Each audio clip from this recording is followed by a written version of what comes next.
हमें मिलने वाले सुख या दुख का कारण भगवान नहीं अपितु हम ही हैं। हमारे कर्म ही हमें सुख दुख देते हैं।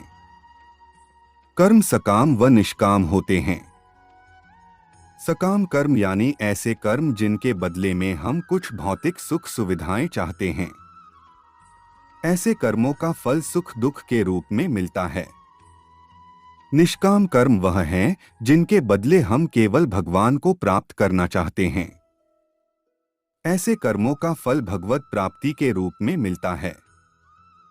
अब बात आती है कि ज्यादा पूजा पाठ करने वाले ही दुखी क्यों रहते हैं। इसका सीधा सा उत्तर यह है कि ज्यादा पूजा पाठ करने वाला भक्ति के स्वरूप को नहीं समझने के कारण पूजा पाठ तो करता है, लेकिन वह अनजाने में सकाम पूजा ही करता है, जिसका फल उसे सुख दुख के रूप में ही मिलता है। ज्यादा पूजा पाठ करने वाला बेशक ज्यादा पूजा पाठ या भक्ति करता हुआ नजर आता है, लेकिन वह कर्मकांड को ठीक से नहीं करना जानता है। ऐसे में गलती पर गलती करता जाता है।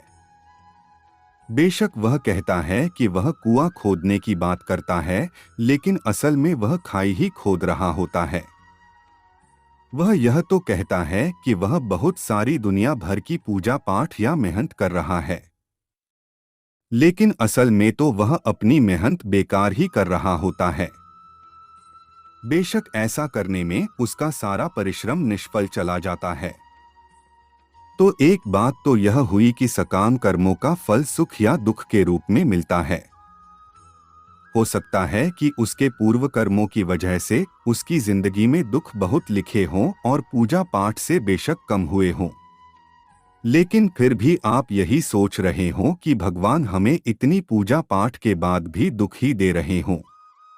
और दूसरी बात यह है कि आप गलत तरीके से या बिना विधि विधान के जाने ही पूजा पाठ कर रहे हों। आप बेशक अत्यधिक पूजा पाठ कर रहे हों, लेकिन उनका प्रभाव उल्टा या निष्फल हो रहा हो। लगता है यहाँ तक आपको सब समझ आ गया होगा। अब एक पहलू और है पूजा पाठ करने वाले को ज्यादा दुख मिलने के पीछे, और यह लागू होता है केवल उस पर जो सही मायने में भक्त है। यह पहलू ही विशेष है।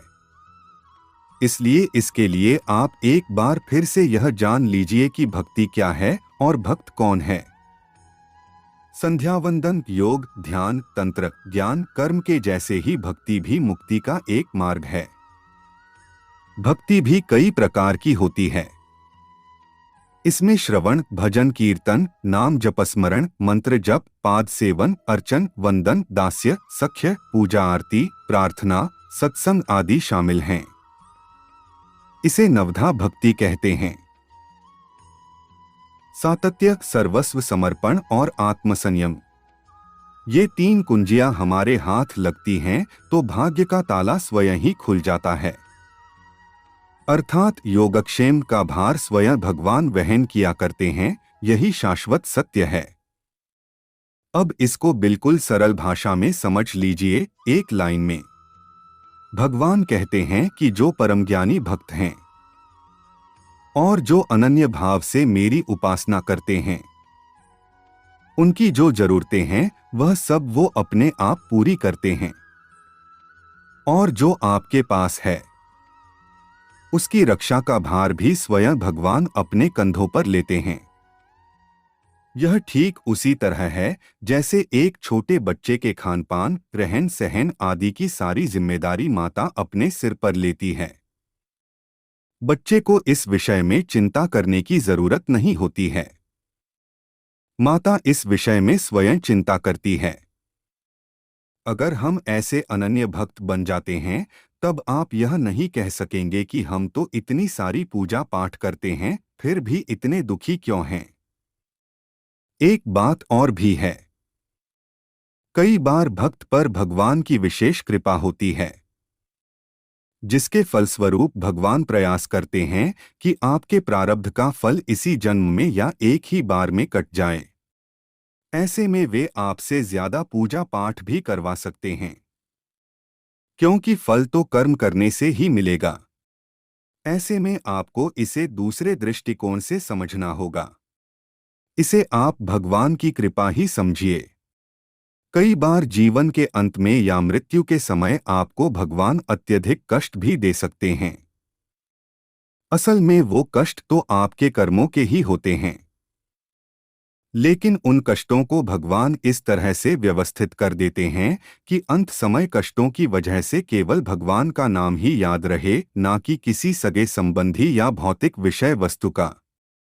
और मृत्यु के समय हमारा जो भाव होता है, हम उसी को प्राप्त करते हैं।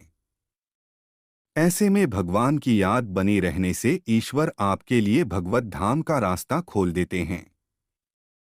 तो ऐसे में यह न कहे कि भगवान ने उन्हें इतने कष्ट दिए, वो तो इतना पूजा पाठ करते थे।